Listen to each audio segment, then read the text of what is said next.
What's up, everyone? Welcome to Legacy Said So. I'm your host, Legacy, and I'm your trusted source for everything.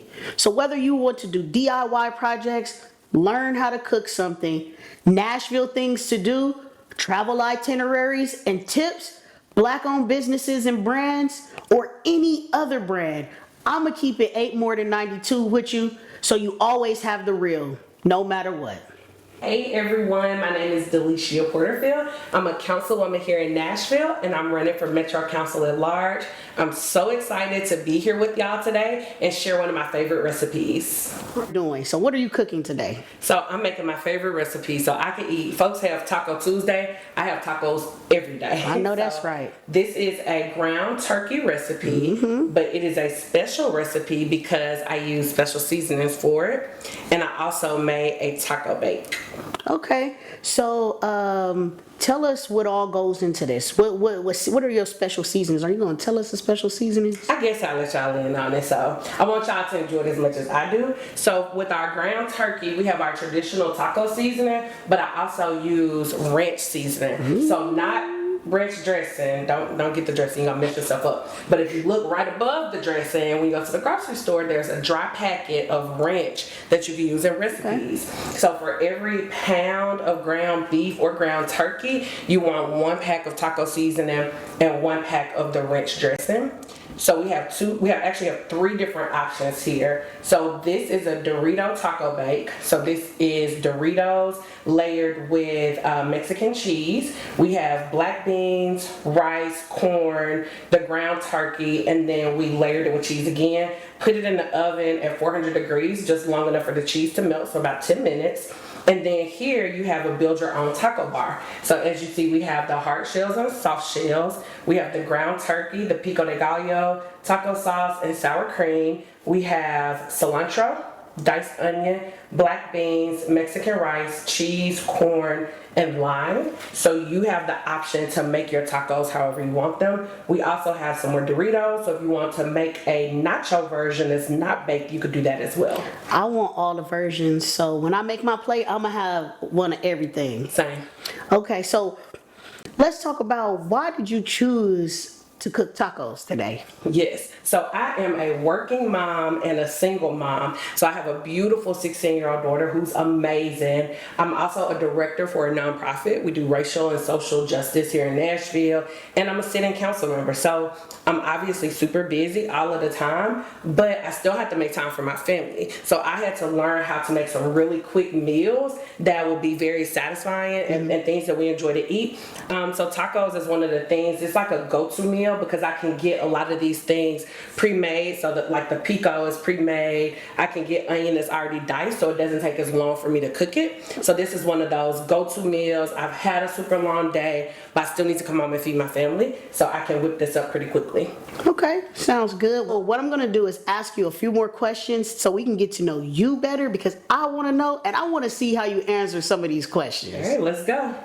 Tell me your favorite line from your favorite movie or a line from any movie you like. But let me give you a second to think about it because you know you gotta go through all the movies in your head. I'm gonna grab some plates and give you a second, okay? All right, bet.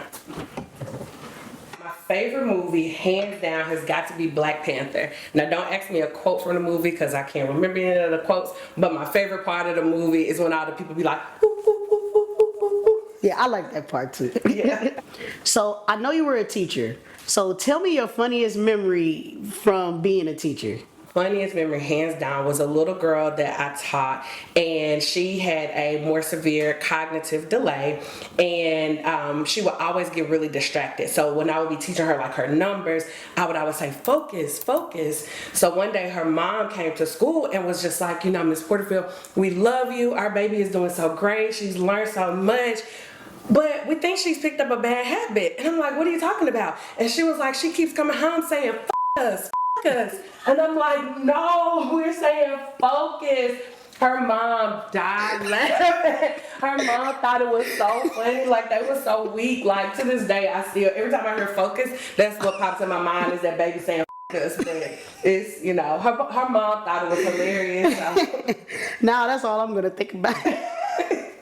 That's all I'm gonna think about. We're gonna start making this food, but I'm gonna continue to ask you some questions because Okay. still trying to get to know you. So after you've had a long day, what is your playlist you put in the car? A long day you get in the car, what are you turning on? So I have a lot of variety of music that I like to listen to. I love Tiny Desk. So Tiny Desk concerts slap. So I'm listening to Chica's Tiny Desk. I'm listening to Hers Tiny Desk. I'm listening to Summer Walker's Tiny Desk. Toby and Wigwe, he fine. I listen to his. I will also say Meg Thee Stallion, Big Old Freak. That's my song right there. And then I like to do like a little bit of R&B. I do a little Giveon. So, I kind of mix it up a little bit. I like Megan. I'm running through your house like a Tomb Raider.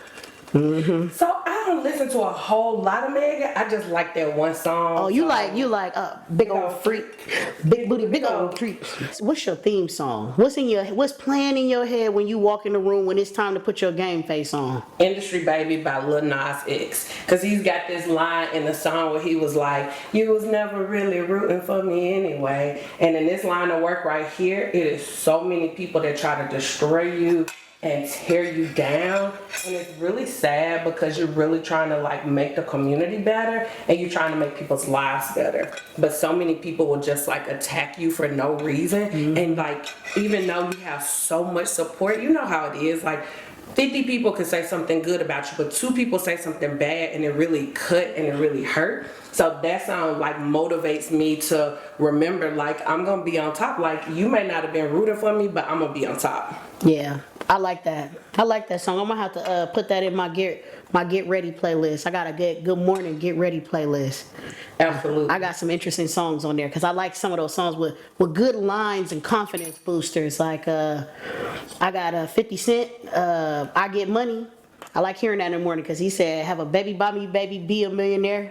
I write the check before the baby comes. Who the hell cares? I'm stanky rich. I'ma die trying to spend this. I like to manifest. Yeah, speak things that are not as though they were. I'm with you. But yeah, so I also like Prince Kiss. It's so fun. It just makes you feel good. I just be listening and dancing in the shower. Just Kiss.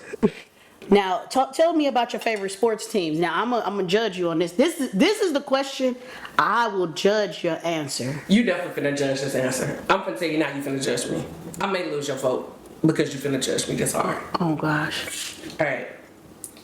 So I don't do sports ball. Like, I don't watch it. I'm not interested in it. I have zero interest. But what I will say is I consider band a sport because it's very athletic. So I used to be in a band. I was in the marching band when I was in high school, and TSU got the best band in the land. So I would have to say, a twist on the question, my favorite sports team would be TSU's Aristocratic Bands. You didn't lose me on that one. I like that answer. I thought you were gonna say something crazy. Whew, y'all, You thought it was like dodged. Cowboys or somebody? I know, folks be either you love them or you hate them. I don't have a position because I don't watch sports ball. Yeah. You calling this Sports ball? What? Sports ball? Who? Sports ball? So you said, you wanted to get in kind of your nerd bag for a little bit earlier. And it's a real nerdy question. I'm not saying aliens are real. I'm just saying if an alien showed up, I'm not going to question it. Okay? So, how would you describe what you do to an alien? If an alien came down right now and we were interviewing and there was an alien right here, how would you describe your job to an alien? So, I would describe my job as I work to make people's lives better and to make their quality of life better. So ways that I do that is I look at racial, social, and economic justice, and I fight for working people as opposed to fighting for the interests of like big corporations. So I want to make sure that people that go to work every day in Nashville can afford to live in Nashville. I want to make sure that people that have retired, that are on fixed incomes, can continue to live in their community and can live comfortably. So I fight for working people every day, and that's how I would describe it. Okay. I like that answer. Just so y'all know, I'm not saying aliens are real. I'm not saying they not real. But if they pull up, I'm gonna know how to talk to them. Yeah, beep, What if they spoke? Yeah, I was gonna say, what if they spoke like a whole different language though? Like I should have answered that like beep boop pop pop.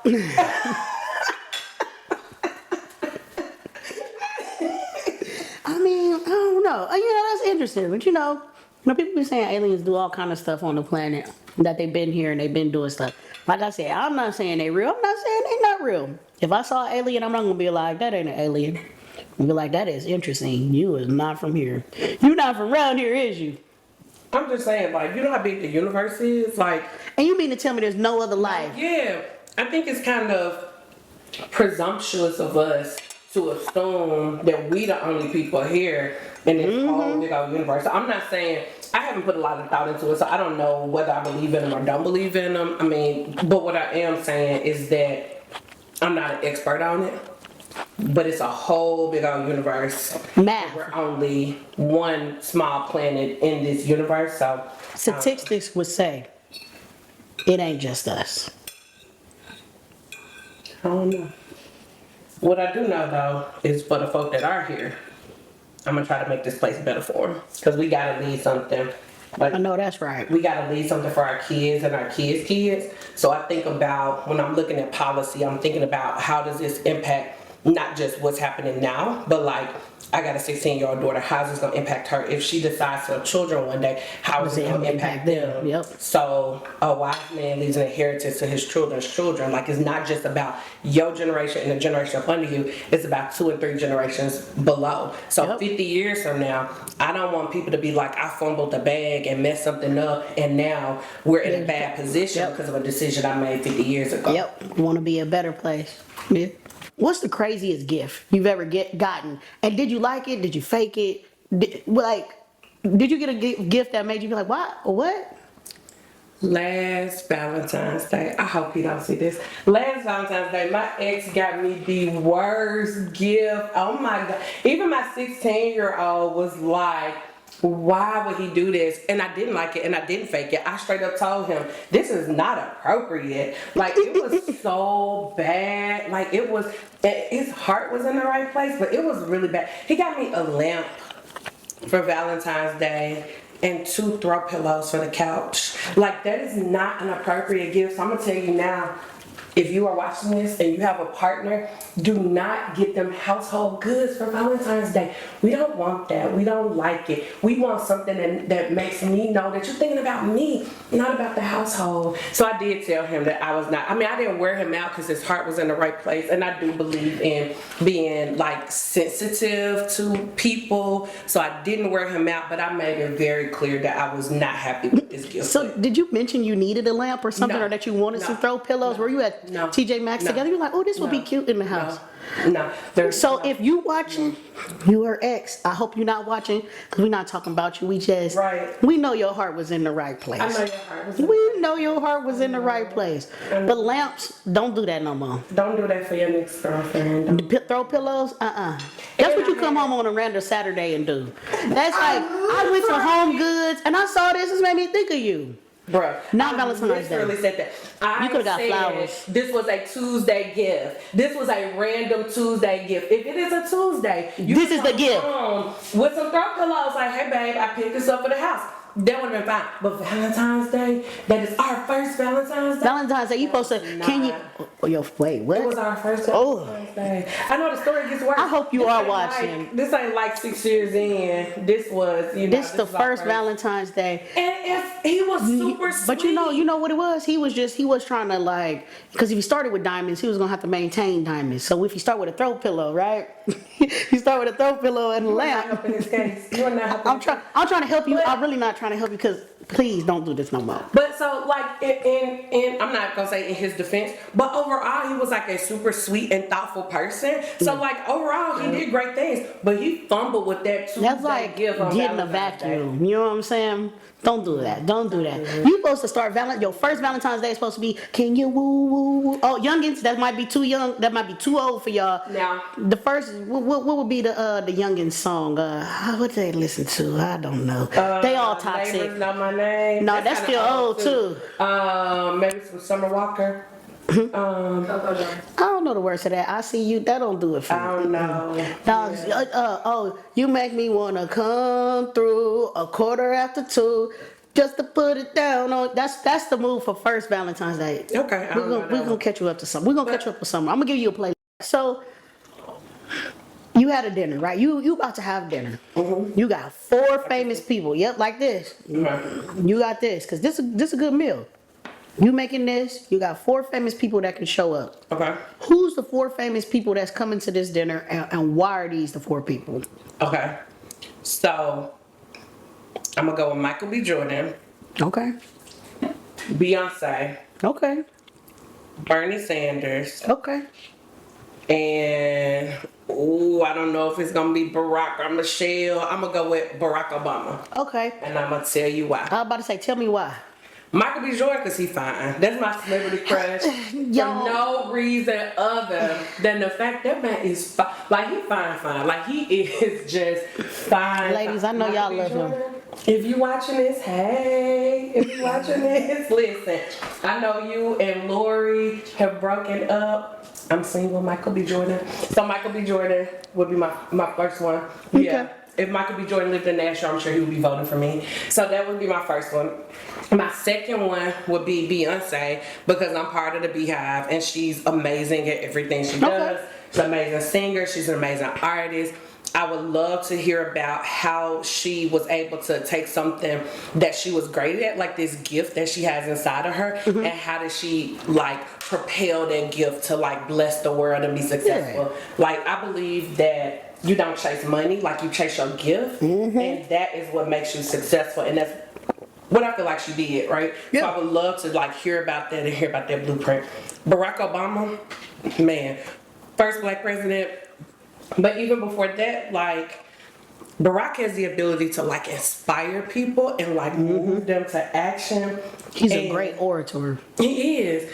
He really is. And like I've been in this position where I've talked to people about like the stuff that I'm passionate about, the stuff that I've been able to do here in Nashville as a council member. You know, last year I was able to help get an extra $5 million from Metro General Hospital. Wow. Metro General Hospital services are uninsured and underinsured residents. I almost died. I was in the hospital for 14 days between the hospital, ICU, and the emergency room, and I went to Metro General Hospital. And people like, you a council member, you could have went to the best hospital in Nashville. I'm like, I did, because that's the people's hospital. So if it's good enough for the people, it's good enough for me. I know that's right. I was able to get an extra $1,000 bonus for our lowest paid MNPS support staff. I'm suing the state against unconstitutional legislation. When they expelled the Tennessee 3, I was one of the people that led the charge to get our Representative Justin Jones put back in his seat. Yeah. So I've been fighting for democracy, fighting for equity, fighting for diversity, and it's to the point where I have talked to people about my work, and people have been moved to tears by the stuff that I've done. But I look at Barack Obama, past moving people to tears, he can move people to action, and how do you mobilize people? So that's why we want to talk to President Obama, because I would love to hear about how do you take people from people will support you, Yeah. right? But how do you move them to action? Because I appreciate that you support me, but it's not about me. Like the movement is never about one person. If you support anybody and they make that movement about themselves, that ain't it. Like it's never about you. It's about the totality. It's about fighting for working people, fighting for minorities, fighting for marginalized communities. So I would love to talk to Obama to figure out how he mobilized those people. Yeah. And similar with Bernie Sanders, like I think about Bernie in that picture. man in that chair. I love me some Bernie. When Bernie ran for president, I was the state co-chair, the Tennessee state co-chair for his run for president. When his wife came to Nashville, I helped to orchestrate that trip, and I actually got to spend the day with Dr. Jane Sanders. Like I was straight up fangirling because I love me some Bernie. I know he is a curmudgeon. If you don't know what it means, Google it. Bernie is definitely a curmudgeon, but I love that he's always on the right side of issues. And if you look at, sometimes folks be feeling like Bernie don't mess with black people, but if you look Who at think that? Man, that was a big argument when he was running for president. I think I remember a lot of people were trying to say that he don't mess with black people. But if you look at when he was a college student at I think it was the University of Chicago, when that picture of Bernie getting arrested with his hands behind his back was a SNCC protest. Like, he been on the front lines fighting for black people, fighting for working people. He's always on the right side of the issue. Yeah. And he moves this kind of Overton window. So I'm gonna nerd out real quick and I'm gonna teach y'all something. So the Overton window is like a spectrum of possibilities. So if you think about when it was Bernie and Hillary that was running for president, Bernie kept talking about Medicare for all and healthcare as a human right, and everybody thought he was crazy. Like, nobody was on that. But 4 years later, when it was everybody, when it was Biden, when it was Kamala, when it was Cory Booker, Bernie, everybody was talking about Medicare for all. In 4 years, like, he moved the window of possibility, right? So, like, when I look at Bernie, like, he's just a thought leader. Like, he is ahead of the game, and he is, even in his ripe age, he's still out here in the streets fighting for people. Yeah. So Bernie will be my fourth person. One of my professors at Belmont who teaches theology, he teaches religion, he said that anybody that's popular to the culture is not a prophet.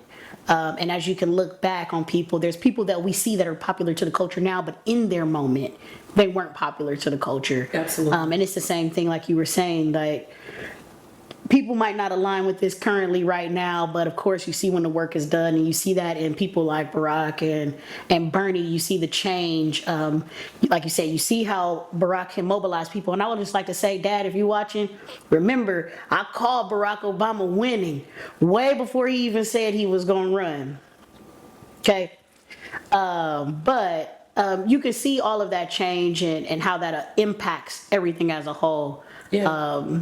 You can see it historically too. Like, we think about it, we talk about like Dr. King, his legacy, and like now the world loves Dr. Martin Luther King. And Jr. in the moment, they did not like that man. Yeah, he was one of the most hated people during that time. Like, when they did the surveys or whatever you call them, like, he was very hated for the work that he did. And Dr. King ascended from, there was a lot of work on the front end of like justice for black people and fighting for black economic justice, but Dr. King transcended that and realized that the fight was not a racial justice fight, it's an economic justice fight, and it is really the working class against the top 1% of society. So the people that are the richest have figured out how to make working people fight each other. So you have people that's making $40,000 a year or $60,000 a year arguing why somebody at McDonald's shouldn't make $15 an hour, when that's a job that they should be able to work with dignity.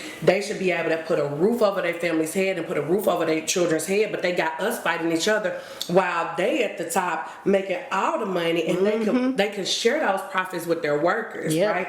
So they have figured out a way to mobilize us against each other. So to your point, Dr. King wasn't popular when he was doing that work, but now we look at him as a martyr. So for people, that's just a message of encouragement. You may be doing the work right now, and people may be hating on you and saying things about you that are not true, but you just keep on doing the work. Like, keep your head down, keep doing the work, keep doing what's right, and at some point people will appreciate that. Yep. All right, so quick question. Okay. We black. And as black folks, we like to give nicknames to everybody because, can't just call you by your name. So do you have a family nickname? Man, my grandma, so I told y'all earlier, I was raised by my grandma. My grandma would not let me have a nickname. So the closest thing, my name's Delishia. The closest thing, people call me Delishia. But I tried to have a nickname, and my grandma put me on punishment for getting a nickname. Like, my grandma was so strict. Like, she straight up told me I could not have a nickname, and she put Not you got put on punishment for the nickname. I actually got put on punishment one time because my grandma thought I was in a gang. And this is so funny because I'm like the most obedient, sweet child. Like, I never got in trouble. And me and my friend was like writing our initials on our hand, and we were like writing them in like kind of like calligraphy or whatever. So I came home and my grandma was like, what is this? What is this? You're wearing all black, you got these markings on you? And she called my mama and was like, there is gang activity happening in my household. I got sent to bed with no dinner. I was in the 6th grade. Like, gang activity happening in my Now I'm from Memphis, and it was, some of my friends was, you know, in gangs while I was in 6th grade, or at least they thought they was in gangs, but I wasn't. Like, I was like the good kid. I didn't get in trouble. So I got in trouble for that. So yeah, I couldn't have a nickname. Yeah, my mama was strict. I got a whooping for doing the Tootsie Roll. That's funny. Mama, if that didn't happen, maybe I made it up, but I'm almost certain you did that. And you probably gonna say you didn't do it, but I'm almost certain that happened. Because we didn't listen to no hip hop or I bet nothing. you want to do it now. Let me see that Tootsie Roll. Tootsie Roll. Tootsie Roll. Don't whoop again, mama. Don't. She far away. She 2,500 miles away. You gonna have that belt gonna have to come a long way. I'm sorry, mama. Please don't blame it on me. Blame it on me. I can't sing. Say it's my fault. Say that I lied. I cheated. You know, never mind. I want you to get in trouble. With Okay. So last question. I think this is a really important question. But what is your favorite thing about yourself? Oh, my favorite thing about myself, I would say, one of my colleagues said this, and I thought it was like pretty dope, and I agree, and I think it's the thing that I appreciate about myself most. So I have a colleague who, politically, we don't agree on most stuff. Like, he's on the opposite side of almost everything. But a lot of times, like in politics, folks do stuff not always for the right reason. Yeah. And he always talks about how I'm really authentic. Like, if I get up and say something, I don't do stuff that's like politically advantageous. I do stuff because it's the right thing to do. So like it's that. crazy because I'll do something and people be like, oh, she just did this because of this. And I'm like, I didn't even think about, like, I don't even think like that. Like, I go hard, and I fight so hard for people and fight for minorities and black people and working people. And like, for me, we're better when we work together. Yeah. So I fight for black people, I fight for immigrants, I fight for the LGBTQIA plus community. She got all them letters right, because I don't even get them right. All of them, right? I fight for families, for schools, for working people. Like, I feel like the way that I say it is like, if I take this one finger and I could poke you and I could do a little damage, like her saying, you could do damage with that one little finger, right? Yeah. But if I have all of these together, I can knock hit me. yourself Whoa. out. I can knock yourself out, right? So when we come together and work together, there's so much more strength in that. So the stuff that I do is just very heartfelt, and you know, that's not always well appreciated by people, but I love that because I can sleep at night. Like, it ain't nothing that I do that's gonna keep me from sleeping at night, because I know I made the right decision. I made a decision for the people. I made a decision for my heart, and not because it was gonna benefit me. That's amazing. So we've come to the end. I hope that you all learned something about Delishia today.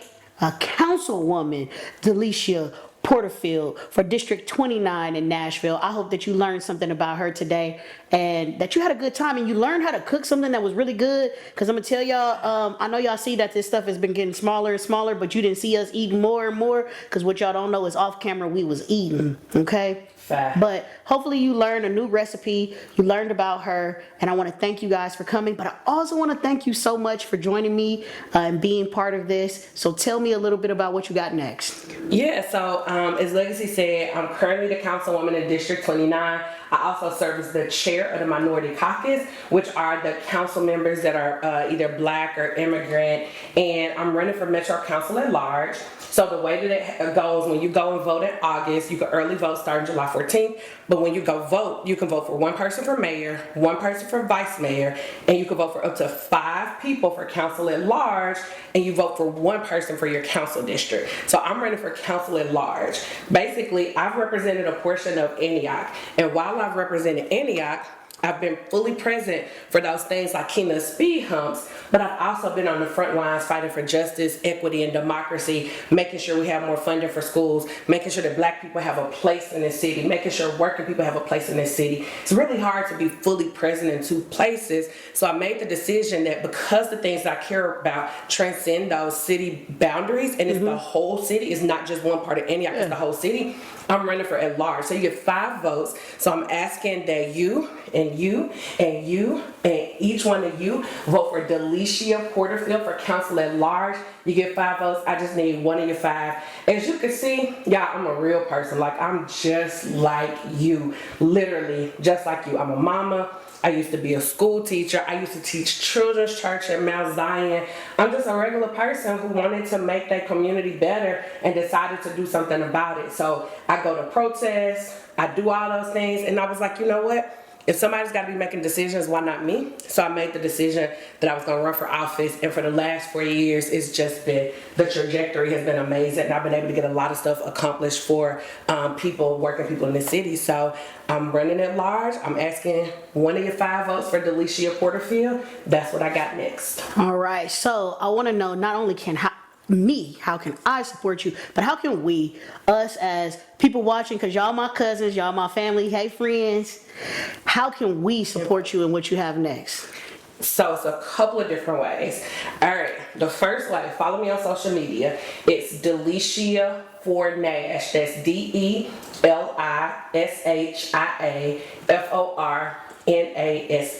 So Delishia for Nash on Facebook, Instagram, and Twitter. Retweet stuff so that we can get the name out, get the messaging out to more people. That's number 1. Number 2, you can go to my website, DelishiaForNashville.com. You can make a donation of any size. And I know when you start talking about money, people be like, but let me tell you why that's important. You have big corporations. They put money into elections. So they are able to elect people that have their best interests at heart. I have our best interests at heart, which means that the only way I get elected is when we compile our resources. And you know, that's what we do. Black folk, we chip in. I ain't got it, but I'll put something on there, right? You got 5, put 5 on there. I don't care if it's $5, $10, $25, up to $1,800. So it may be somebody out there that could do $1,800. Please and thank you. You may be able to do $1,000, $500, $250. But I don't care if it's $5. I don't care if it's $10. But anything that you do can help get a real person that's gonna fight for you in this office. So that's the second way. And the third and most important way, vote. The election is August the 3rd. Early voting starts July 14th. So from July 14th to July 28th.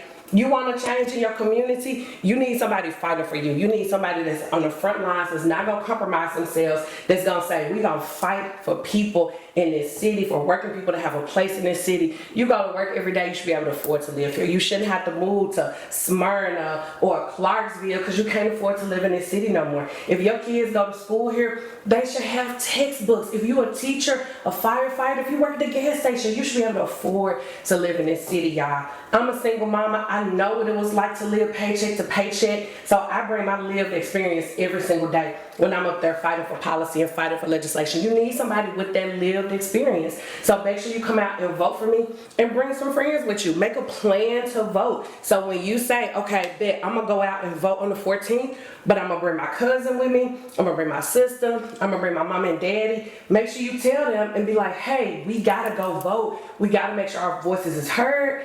And we gotta vote for Delishia. That sounds great. So y'all listen to what she said. All right. So be sure that you take heed to those words, and most importantly, just get out and vote. It's important that we all cast our vote and vote for what you believe in and what you feel is right. But the most important thing is to get out and vote, to be a part of your community, and aid in the growth in your community, however that may be. And lastly, I want to thank you so much for joining me again for this food. And let me tell you, on TikTok, I don't do 10s. I do out of 100. And I'm going to say this was 100. So after election time, we're going to run this back and not on camera. All right. Okay? And I'll make my cake. Legacy wouldn't let me make my cake, y'all. But I got this cake. It's that's chocolate. fire. And I'm going to make that after the election. It's chocolate. We're going to see. We might have to bring her back so we can make this cake. She going to be like, I don't do 10s. But out of 100, it's a 97 because I don't do chocolate, but it was still fire. That's what you're going to say. All right. Hold this clip, y'all, so we can put it on for the next one. All right. Thank you so much for joining me. My name is Legacy. This is Legacy Says So. Be sure to follow me on all the socials. They're on the screen in the caption. And see y'all next time. Bye.